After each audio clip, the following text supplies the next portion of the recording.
সৌরেন চট্টোপাধ্যায়ের লেখা কবিতা মাস্টার আর হবনি। সেদিন স্কুলে এসে দেখিটি কচি পাড়ার ছেলেদের সাথে খেলেন। কচি মাস্টার হচ্ছে, অন্য ছানারা ছাত্র। আমি কচিকে ডেকে কইনি, ওই তোকে মাস্টার হতে হবে নিখন। কচি কইঠে, না মুই বড় হয়ে তোমার মতো দাদুর মতো মাস্টার হব। মাথায় মোর তখন আগুন জ্বলে, রাগের মাথায় এক চারটি মেরে কইল, ভাগ এখানে, গরু চড়াইবি যা, তাতেও অনেক সম্মান পাবি। কচি মা এসে কইটে, তোমার কি ছাত্র পড়িয়ে পড়িয়ে মাথা খারাপ হয়েছে নাকি? বাবুকে কি কওঠ, মাস্টার না হয়ে গরু চড়াইতে? হ্যাঁ হ্যাঁ কইছি, মাস্টারের আর কোনো সম্মান নাই। মোদের অবস্থা এখন শাকের করা, এগুলেও দোষ পিছলেও দোষ। বাবা যখন মাস্টারি করত তাদের কত সম্মান ছিল। সে একদিনও মোর মনে স্বপ্ন ছিল মুইও বড় হয়ে মাস্টার হব। জয়েন্টে চান্স পেয়েও ইঞ্জিনিয়ারিং করতে যাইনি খন। একদিন বেশ মনে আছে, বাবা পল্টুকে স্কুলে কি মাঠাই না মারল, অঙ্ক পারেনি খন তাই। বিকেলে দেখি পল্টুর ঠাকুমা তাদের ঘরের এক ছড়া পাকা কলা নিয়ে এসে বাবাকে দেয়ছে আর কইঠে, মাস্টারবাবু তুমি পল্টুকে মেরে ঠিক করেছ। কদিন ঘরে মোটেও পড়া করছিল না, এবার যদি মন আসে। বাপ মামারা ছানাটাকে একটু শাসনে রাখো বাবু। বাবা কইছে, তা ঠিক আছে, আপনি কলা দিতে গেলেন কেন? হাটে বেচলেও তো কিছু পয়সা হতো। পল্টুর ঠাকুমা কি কয় জানো, মাস্টারবাবু আজ নু আপনি মোদের আত্মীয়, মোদের পল্টুকে মানুষ করে দেন বাবু। সেই পল্টু এখন ভিডিও হচ্ছে জানো। আর মুই কালকে ক্লাস 7-এর সাহেবটাকে পড়া করে আসিনি বলে পিঠে শুধু একটা চড় মারছিনি। আর স্কুল যাবার সময় বিশুদার চায়ের দোকানের কাছে ক্লাবের ছানাদেরকে নিয়ে কি অপমানটাই না কইল মুখে।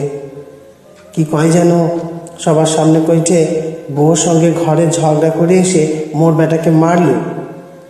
জানো, মারের চোটে মোর বেটার কাল সারা রাত্রি জ্বর।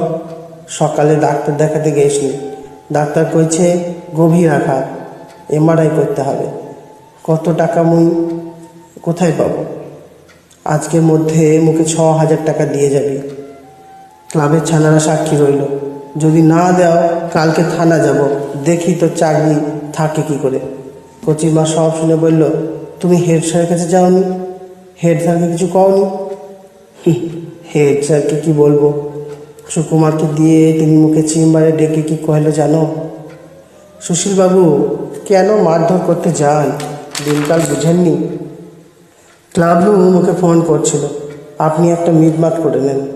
6,000 টাকা চাইছিনু, মুই অনুরোধ করে 4,000 টাকায় নামাইছি। মোটেও মাথা গরম করবেননি, ছানাদের ভালোবেসে পড়াবেন আজমি। দেখলে স্যারও মুখে কয়ে দিল, আমি এতদিন ছানাদের ভালোবেসে পড়াইনি, আজ নতুন করে মুখে ভালোবেসে পড়াইতে হবে। এখন মনে হয়েছে কেন মাস্টারিতে আইনি। আগের মাসে বিনয়দা কতদিনের সিনিয়র মাস্টার, 6-এর এক ছাত্রকে মারেও নি বকেও নি, শুধু কয়েছিল তোদের কত অভাব, কত কষ্ট করে তোর বাপ মা সংসার চালাইছে, তোদিককার ভাই বোনকে পড়াইছে, আর তোদের খালি ফাঁকি মারছ। এই কথায় নাকি মানসিক আঘাত হয়েছে, তাকে নাকি মানসিক নির্যাতন করা হচ্ছে। এই নিয়ে সেদিন বিনয়দাকে মিটিংয়ে কি অপমান ঠাই না করলে। বিনয়দাকে মিটিংয়ে জোর হাত করে ক্ষমা চাইতে হলো। সেদিন ঠিক নু বিনয়দা কেমন যেন চুপচাপ হয়েছে। আজকে মোর কথা শুনে শুধু মুখে একটা কথাই কইল, আসবো যাব, পড়িয়ে যাব, প্রশ্ন কিছু করব নি, পড়লে ভালো না পড়লে ভালো, পড়ার হিসেবে আর যাব না। মিড ডে মিলে খেয়ে দাও, খাও দাও, পেটটা ভরুক, মগজ শুকাও। আজ থেকে চুভিয়ে দিলি, তবে ব্যাটাজিকে মাস্টারিতে আর দেবনি। ধন্যবাদ।